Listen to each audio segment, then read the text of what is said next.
What a man applies himself to earnestly, that he naturally loves. Do men that apply themselves earnestly to the things which are bad? By no means. Well, do they apply themselves to things which in no way concern themselves? Not to these either. It remains, then, that they employ themselves earnestly only about things which are good, and if they are earnestly employed about things, they love such things also. Whoever then understands what is good can also know how to love, but he who cannot distinguish good from bad, and things which are neither good nor bad from both, how can he possess the power of loving? To love, then, is only in the power of the wise. For, universally, be not deceived. Every animal is attached to nothing so much as to its own interests. Whatever then appears to it an impediment to this interest, whether this be a brother or a father or a child or beloved or lover, it hates, spurns, curses. For its nature is to love nothing so much as its own interests. This is father and brother and kinsman and country and God. When the gods appear to us to be an impediment to this, we abuse them and throw down their statues and burn their temples, as Alexander ordered the temples of Aesculapius to be burned when his dear friend died. For this reason, if a man put in the same place his interest, sanctity, goodness, and country, and parents, and friends, all these are secured. But if he puts in one place his interest, and another his friends, and his country, and his kinsmen, and justice itself, all these give way, being borne down by the weight of interest. For where the eye and the mind are placed, to that place of necessity the animal inclines. If in the flesh, there is the ruling power. If in the will, it is there. And if it is in externals, it is there.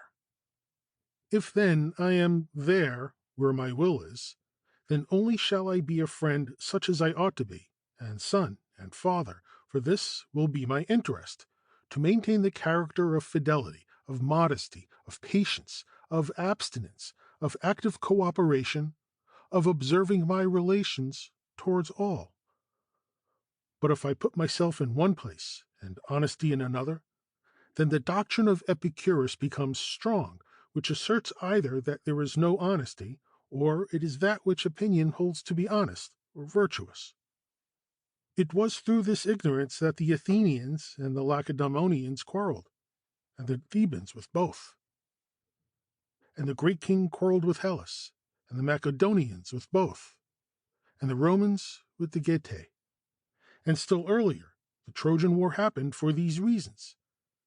Alexander was the guest of Menelaus, and if any man had seen their friendly disposition, he would not have believed anyone who said that they were not friends. But there was cast between them, as between dogs, a bit of meat, a handsome woman, and about her war arose. And now, when you see brothers to be friends appearing to have one mind, do not conclude from this anything about their friendship, not even if they swear it and say that it is impossible for them to be separated from one another. For the ruling principle of a bad man cannot be trusted.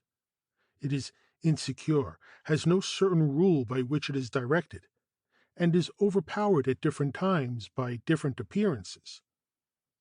But examine not what other men examine, if they are born of the same parents and brought up together, and under the same pedagogue, but examine this only, wherein they place their interest, whether in externals or in the will. If in externals, do not name them friends, no more than name them trustworthy or constant or brave or free. Do not name them even men if you have any judgment. For that is not a principle of human nature which makes them bite one another and abuse one another, and occupy deserted places or public places as if they were mountains, and in the courts of justice display the acts of robbers. Nor yet that which makes them intemperate and adulterers and corrupters, nor that which makes them do whatever else men do against one another through this one opinion only, that of placing themselves and their interests in the things which are not within the power of their will. But if you hear that in truth these men think the good to be only there where will is, and where there is a right use of appearances, no longer trouble yourself whether they are father or son or brothers, or have associated a long time and are companions, but when you have ascertained this only, confidently declare that they are friends, as you declare that they are faithful, that they are just. For where else is friendship than where there is fidelity and modesty, where there is a communion of honest things and of nothing else? But you may say, such a one treated me with regard so long, and did he not love me?